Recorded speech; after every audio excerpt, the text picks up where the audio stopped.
Patay na dihang nakitaan kagahapon sa buntag ang 44 anyos nga lalaki human maanod sa baha sa suba sa sitio Bagteria, Barangay Poblasyon, Guihulngan City sa Negros Oriental.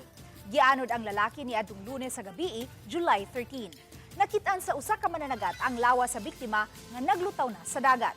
Matud sa Guihulngan City Police Station, dali silang mihimo og search and rescue operation kauban ang personnel sa BFP o mga rescuer sa LGU hangtod sa Martes. Miyerkules sa buntag dihang nakitaan ang patayng lawas sa biktima. Matud sa Guihulngan CDRRMO nga gitabangan sa biktima ang kauban niyang mananagat human maanod sa dakong bul-og sa baha ang bangka. Napugnan nga maanod ang bangka apan nada sa kusog nga sug ang biktima.